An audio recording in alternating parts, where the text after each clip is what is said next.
सिरात मुस्तकीम दिमिश्क की एक गली का नाम है। ये गली रोमन अम्पायर के ज़माने में बनाई गई थी। कुरान मजीद और बाइबल दोनों में सिरात मुस्तकीम की तरकीब मौजूद है।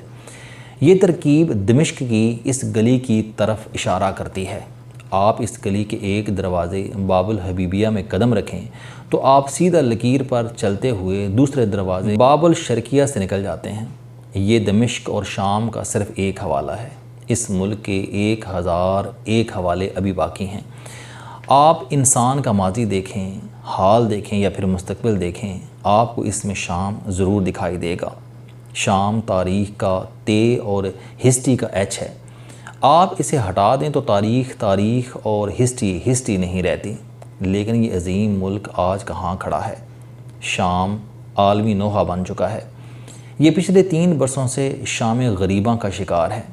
मुल्क के 70% हिस्से में खाना जंगी है। तारीख़ी आसार बारूद से उड़ा दिए गए हैं और शहर शहर गली गली में लाशें पड़ी हैं। ऐसा क्यों हुआ? मैं दिल से समझता हूँ कि अगर शाम के पास मजबूत फ़ौज और एटम बम होता तो ये कभी इस सूरत हाल का शिकार ना होता। मैं ये भी समझता हूँ कि सद्दाम हुसैन और कर्नल कज़ाफ़ी के पास भी अगर एटम बम होते और उनकी फ़ौज मजबूत होती तो ये मुल्क भी बर्बाद ना होते। क्या ये हकीकत नहीं कि अमेरिका को जब तक कीमियाई हथियारों का शक था उसने इराक़ पर हमले की जुर्रत नहीं की, लेकिन जो ही ये शक ख़त्म हुआ अमेरिका ने इराक़ की ईंट से ईंट बजा दी। कर्नल कज़ाफ़ी ने भी जब तक अपना एटमी प्रोग्राम मुकम्मल तौर पर रोल बैक नहीं किया था वो महफूज था, लेकिन उसने जो ही एटमी प्रोग्राम के नक्शे तक संदूकों में बंद करके अमेरिका के हवाले किए, उसको हजूम ने सड़क पर गोली मार दी, लाश पर पेशाब किया और उसे गलियों में घसीटा। आप फ़र्ज़ कीजिए कि अगर कर्नल कज़ाफ़ी के पास भी एटम बम और मजबूत फ़ौज होती तो क्या वो और लीबिया इस अंजाम को पहुँचते? आप मिस्र की मिसाल भी ले लीजिए। मिस्र ने तारीख़ के 5 खौफनाक साल गुजारे। ये खाना जंगी की दहलीज़ पर खड़ा था। अगर मिस्री फ़ौज मजबूत ना होती तो ये भी आज लीबिया, इराक़ और शाम बन चुका होता। हम जब भी ठंडे दिलो दिमाग से शाम, लीबिया और इराक़ का तज्ज़िया करेंगे हमें मजबूत फ़ौज और एटम बम की अहमियत का अंदाज़ा होगा। हम ये मानने पर मजबूर हो जाएंगे कि हमारी फ़ौज अगर मजबूत ना होती तो आज सवात की इस्लामी रियासत फाटा, खैबर पख्तूनख्वा, गलगित बल्तिस्तान और मारगला की पहाड़ियों तक फैल चुकी होती और जनूबी पंजाब के लश्कर गाड़ियों पर स्याह झंडा लहरा कर सड़कों पर खुले आम फिर रहे होते। हम ये भी मानेंगे कि हम अगर एटमी ताकत ना होते तो भारत अब तक हमारे 8 टुकड़े कर चुका होता। ये हमारा एटम बम है जिसने हमें 1985 ईस्वी से भारत की यलगार से बचा रखा है और ये हमारी फ़ौज है जिसने हमें 2 बरसों में दहशतगर्दी की अफरियत से छुटकारा दे दिया। चुनांचे ये दोनों हमारी सलामती और बका की ज़मानत हैं और ये ज़मानत जिस दिन हमारे हाथ से निकल गई हमें उसी दिन शाम, लीबिया और इराक़ बनते देर नहीं लगेगी। हमें ये बात पल्ले बांध लेनी चाहिए कि हम फ़ौज और एटमी प्रोग्राम दोनों पर किसी कीमत पर कंप्रोमाइज़ नहीं करेंगे। ये एक हकीकत थी। आप अब चंद दूसरे हक़ाइक़ भी मुलाहिज़ा कीजिए। खित्ते में इस वक्त 2 बड़ी इक़्तिसादी ताकतें हैं, चीन और भारत। चीन का ग्रोथ रेट मुसलसल कम हो रहा है। ये 15.2% से 2013 ईस्वी में 7.7% पर आ गया और ये 2016 ईस्वी में 6.7 पर आ गया, जबकि भारत के ग्रोथ रेट में मुसलसल इजाफा हो रहा है। ये 2013 ईस्वी में 6.6% था और ये 2016 ईस्वी में 7.6% हो गया। भारत अगर इसी रफ्तार से चलता रहा तो चीन की मंडी इंडिया में शिफ्ट हो जाएगी। पाकिस्तान भारत की इस मंजिल में रुकावट है। भारत जब तक पाकिस्तान को भूटान या श्रीलंका नहीं बना लेता ये टेक ऑफ नहीं कर सकता।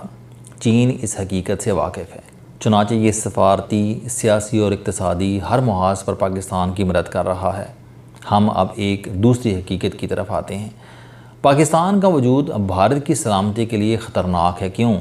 क्योंकि भारत में इस वक्त अलहदगी पसंदी की 25 तहरीकें चल रही हैं। खालिस्तान तहरीक आज भी ज़िंदा है। निक्सल बागी भारत के 200 अज़ला में हुकूमत बना चुके हैं। भारत का 92,000 मुरबा किलोमीटर का इलाका इस वक्त इनके कंट्रोल में है। ये लोग आंध्र प्रदेश, झारखंड, उड़ीसा, मगरबी बंगाल, छत्तीसगढ़ और बोझमरा में अपनी अदालतें और पुलिस फोर्स कायम कर चुके हैं। ये लोग महाराष्ट्र और बिहार के इलाके भी निगलते जा रहे हैं। माओ बागियों की तादाद लाख से तजावज़ कर चुकी है। ये लोग मुसल्लह और ट्रेंड हैं और ये भारत के लिए खौफनाक चैलेंज बनते जा रहे हैं। आसाम, त्रिपुरा और नागालैंड में भी तहरीकें चल रही हैं और मकबूजा कश्मीर भी मुसलसल दहकता जा रहा है। भारत का ख्याल है कि ये तहरीकें आज तक पाकिस्तान की वजह से कामयाब नहीं हो सकीं। बागी ये समझते हैं कि पाकिस्तान आज़ादी के 70 साल बाद भी खुद मुख्तार नहीं हो सका। चुनाचे हम भी मुकम्मल आज़ादी के बाद मुश्किलात का शिकार हो जाएंगे। भारतीय पॉलिसी साज़ों का ख्याल है कि पाकिस्तान जिस दिन टेक ऑफ करेगा ये भारत के अलहदगी पसंदों के लिए मिसाल बन जाएगा और यूँ इंडिया 10 मुल्कों में तकसीम हो जाएगा। भारत का ख्याल है कि इंडिया उस वक्त तक शाइनिंग रहेगा जब तक पाकिस्तान अंधेरों में डूबा रहता है। जिस दिन पाकिस्तान गुर्बत, दहशतगर्दी और मार्शल लॉ के अंधेरों से निकल आया, ये भारत के महरूम सूबों के लिए रास्ता बन जाएगा। ये सूबे भी आज़ाद हो जाएंगे। लिहाजा भारत पाकिस्तान को कभी मार्शल लॉ, दहशतगर्दी और गुर्बत के अंधेरों से नहीं निकलने देगा। ये हमें इस जोड़ से कभी बाहर नहीं आने देगा। हमें अब इस मुगालते से बाहर आ जाना चाहिए कि भारत पाकिस्तान के जमहूरी लीडरों को पसंद और फ़ौजी आमरों को नापसंद करता है। आप पाक भारत तारीख़ का तजिया कर लें। भारत ने पाकिस्तान के साथ तमाम बड़े मुआहदे जमहूरी हुकूमतों के बजाय फ़ौजी आमरों के अदवार में किए। आप सिंताज से लेकर जोरी हमले में पहल ना करने और LOC के दोनों तरफ अमन कायम करने तक तमाम बड़े मुआहदों की तारीख निकाल कर देख लीजिए, आपको भारत फ़ौजी अदवार में ज़्यादा एक्टिव नज़र आएगा। क्यों?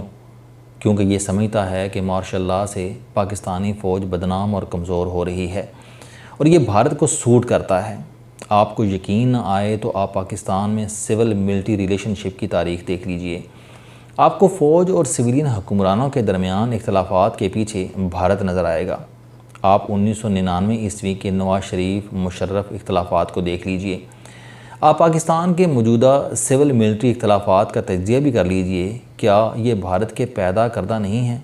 मियाँ नवाज शरीफ को नरेंद्र मोदी की हलफ बर्दारी की तकरीब में किसने मदऊ किया था? नवाज शरीफ को जनरल के पास कौन लेकर गया था और ये खबर किसने लीक की थी? नरेंद्र मोदी पेरिस में नवाज शरीफ से क्यों मिला था? ये अचानक 25 दिसंबर 2015 ईस्वी को रायविंड क्यों आ गया और ये मियाँ नवाज शरीफ पर हाफिज़ सईद और मौलाना मसूद अज़हर की गिरफ़्तारी के लिए दबाव क्यों डाल रहा है? क्या ये पाकिस्तान में फ़ौज और सिविल हुकूमत के ताल्लुकात ख़राब करने की कोशिश नहीं? आप सिरिल एलिमेंट की ख़बर के नताइज भी देख लीजिए। क्या ये ख़बर भारतीय मुतालबात पर मुश्तमिल नहीं थी और क्या भारतीय मीडिया ने इसे नहीं उठाया और क्या इससे पाकिस्तान में सिविल मिलिट्री ताल्लुकात ख़राब नहीं हुए? भारत ने अब इमरान ख़ान के धरने से भी बेशुमार उम्मीदें वाबस्ता कर रखी हैं। ये फ़ौज और नवाज शरीफ के दरमियान लड़ाई का मुंतज़र भी है। ये पाकिस्तान के आखिरी मार्शल लॉ का रास्ता भी देख रहा है और इसने पाकिस्तान के छोटे एटम बमों से निपटने के लिए रूस से $5 अरब का एंटी मिज़ाइल सिस्टम भी ख़रीद लिया है। ये सिस्टम बैक वक्त 400 मिज़ाइल फायर कर सकता है। हमें मानना होगा कि भारत ने सियासी, दिफाई, सिफारती और इक़्तिसादी तमाम मुहाज़ों पर पाकिस्तान पर यलगार कर रखी है। हमने इस सूरत हाल में अपनी फ़ौज और एटमी प्रोग्राम भी बचाना है और जमहूरियत भी। क्यों? क्योंकि आप ये भी ज़हन में रखें कि हम फ़ौज और एटम बम के बगैर मुल्क नहीं बचा सकते और जमहूरियत के बगैर मुल्क नहीं चला सकते। ये दोनों हमारी बका के लिए ज़रूरी हैं। चुनाचे मियाँ नवाज शरीफ हों या जनरल राहील शरीफ, ये दोनों फ़ैसला सोच समझ कर करें। ये दोनों जान लें कि हमने आर होना है और ना ही पार। ये दोनों कैफियत हमारे लिए ख़तरनाक होंगी। हम आर में भी मारे जाएंगे और पार में भी। लिहाजा हमने फ़ौज और जमहूरियत दोनों को कमज़ोर नहीं होने देना। ये दोनों हमारी बका हैं। अस्सलाम वालेकुम। आप स्टूडेंट हैं, कोई जॉब करते हैं, कारोबार करते हैं या फिर आप घरेलू ज़िंदगी गुजार रहे हैं। अगर आप अपनी ज़िंदगी को बदलना चाहते हैं तो इस चैनल इल्म दोस्ती पर आप ज़िंदगी में कामयाबी के लिए जावेद चौधरी साहब के मोटिवेशनल, सोशल, सेल्फ डिस्कवरी से रिलेटेड और सेहत से मुतल्लक बेशुमार कालम सुन सकते हैं। मेरा दावा है कि ये चैनल आपकी ज़िंदगी बदल देगा। इस चैनल का मकसद अच्छी बातें माशरे में फैलाना है और अच्छी बात को दूसरों तक पहुंचाना सदका जारिया है।